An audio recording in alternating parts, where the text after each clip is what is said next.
上海的鼎泰丰太贵了，米抄手都是可以点小份的，但是正宗出来它留一口，待会儿配红油抄手的酱汁，没有夸张，这又夸张住了。爆汁，哇，我天，香猪的味道。落地台北第一天的一整个白天，刚高强度吃完黑白切，所以下午想休息一下，就来体验一下台湾的鼎泰丰。上次来台湾的时候我们没有吃，但是这次突然有点好奇，说台湾本土的鼎泰丰吃起来会不会有差别，就来吃看看。小笼包能不能点一份？不能哦。手机上不能点。地瓜叶季节限定，苋菜我好久没吃苋菜了。红油抄手肯定来一个了。再来一个肉丝或虾仁蛋炒饭。这个菜肉是什么菜啊？小白菜。怎么办？还是没有小份的。配的是米醋啊。对。我以为会是那种醋。健酱醋。哦。我尽力了。好，你试试吧。也小是吧？啊。肉丝蛋炒饭。你吃肉丝蛋炒饭吗？不是肉丝蛋炒饭加排骨吗？要么你吃虾仁，要么吃时蔬。虾仁蛋炒饭。炒米。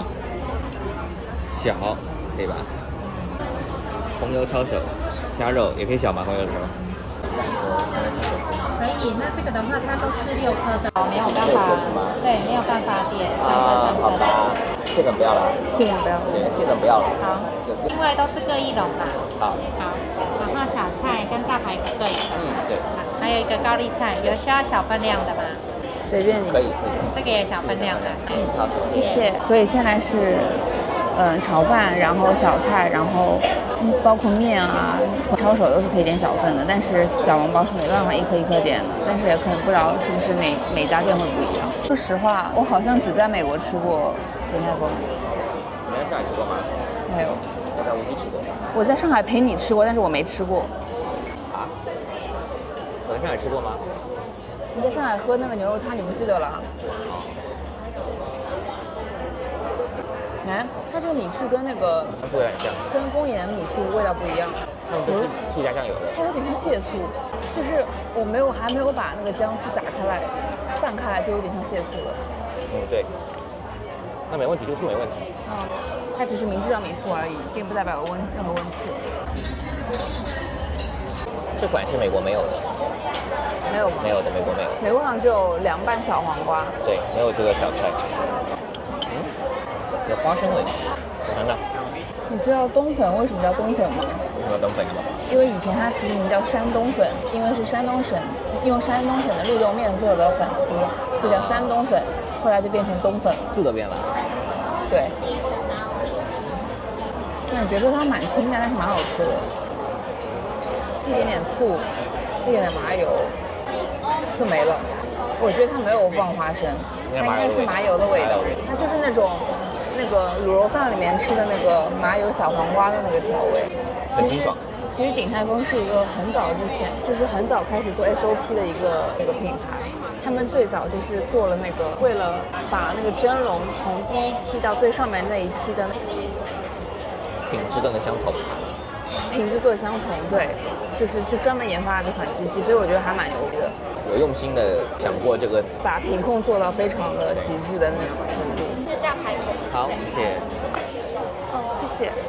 哇，超级香。它虾仁小笼包和虾肉红油抄手口味比较稍微晚一点。好。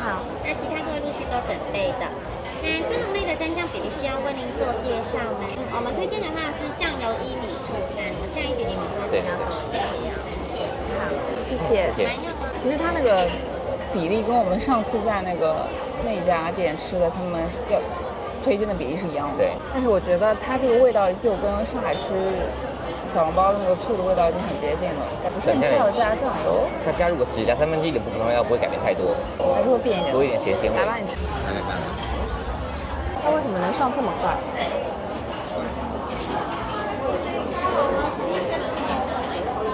你又夸张住了，控制一下你的表情，一下都好吃，更加有那种咸酥鸡的味道。它上来以后那个粉的味道很香。对，它上面那个我觉得胡椒盐又用的不一样。真的很像那个鸡排的味道。它就是胡椒盐里面加了点甘草。我觉得它的肉吃起来有点不像猪排的肉，就是很嫩。它会爆汁，哇，我天！一个里面加酱油，一个里面不加。这里面加。那它多了，真的多了。你信我？外观上看，我觉得它褶子它捏的没有下厨好。来吧。虾仁蛋炒饭，糙米口味小份的。好，放这边就行了，谢谢。带大家体验一下。非常可以。但汤感觉比我们美国吃的颜色要稍微重一点，颜色深一点，感觉不是我错觉。不一样，不一样，不一样。快点说完，我要吃了，快！我说不上哪里不一样，那我来都好吃。我觉得美国那个小笼包皮的问题就是它冷了之后就会变得很硬。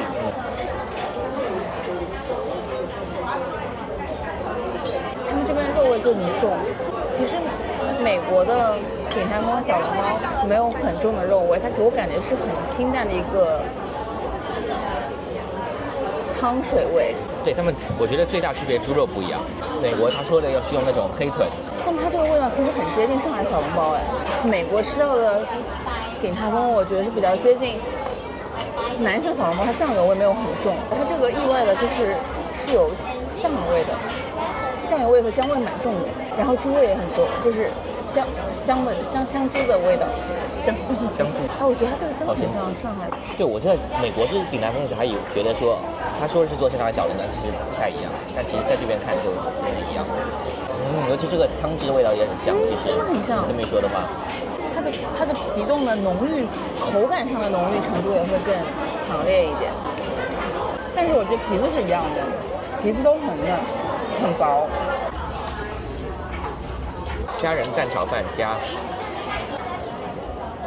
就虾仁蛋炒饭，没有酱。我真的笑死。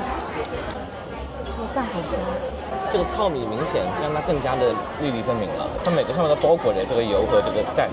它的蛋我光闻就有点像我爸从那个菜市场买回来炒鸡蛋。但是总体来说，这个味道，因为我在美国吃的是白饭，一模一样。对，除去我在美国吃的白饭以外，味道上真的一模一样，对吧？蛋炒的口感炒得很好，炒的很蓬松的那种，它也不是那种蛋丝，它就是炒的很嫩很蓬松，但是有点焦边。它虾不是工业虾，没有一点点氨水味，偏紧实的口感，不是那种过分 Q 弹的感觉。这个要配这个吃了，正宗吃法。不是正宗吃法，像有一口，但好像配红油抄手的酱汁。其实糙米的口感还是有点粗糙的。好，谢谢。谢谢。那我把这个吃掉吧。来啊，对，我们把这个拿掉吧，这个收掉。谢谢。谢谢。好，谢谢。这个全权交给你，高丽菜高手。高丽菜高手。虾仁小笼放这边吧。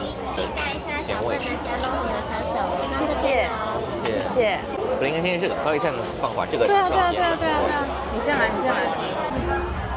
我上次在那家叫什么苏杭，这个上集吃的打在这边。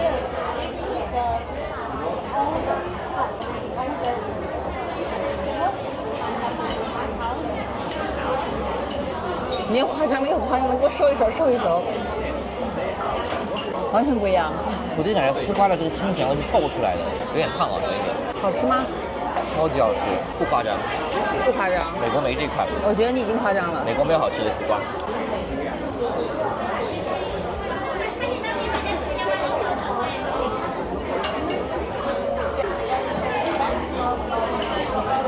它这丝瓜味好重。对。但是我觉得如果不爱吃丝瓜的话，可能会不太喜欢这个。就小时候那个小朋友都很讨厌的那个勾芡的丝瓜汤的味道。是我，因为丝瓜味道太重了，所以导致其实虾仁我不知道在里面是有什么作用，就是你这个口感，它这个口感特别好。高丽菜高手来了，它加了一点点蒜，高丽菜品质好。它其实对它高丽菜好脆，好爽脆。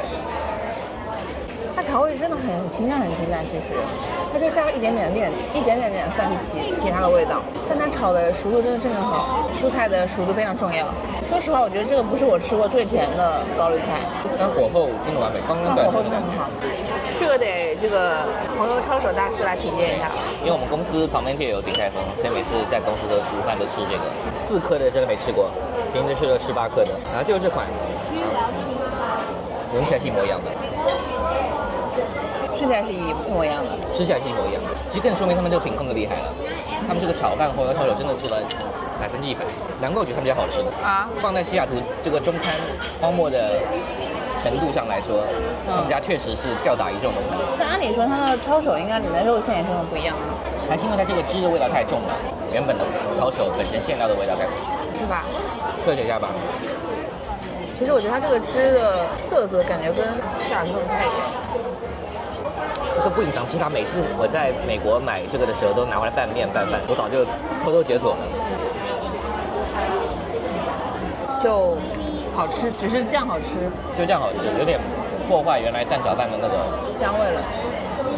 所以他们都是有些人是点光面拌面吃，就只是素拌面。这不就是我在家对，是的，做过的完全一样的事情。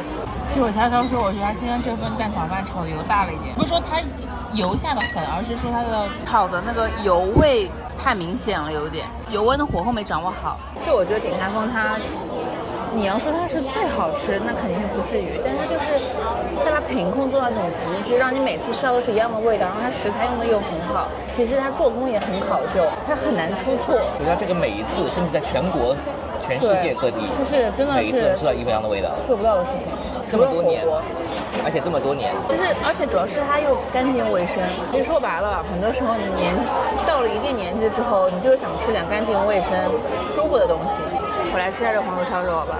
其实现在周末的下午也只了20分钟左右，你完全可以接受。它这个酸甜味稍微重一点。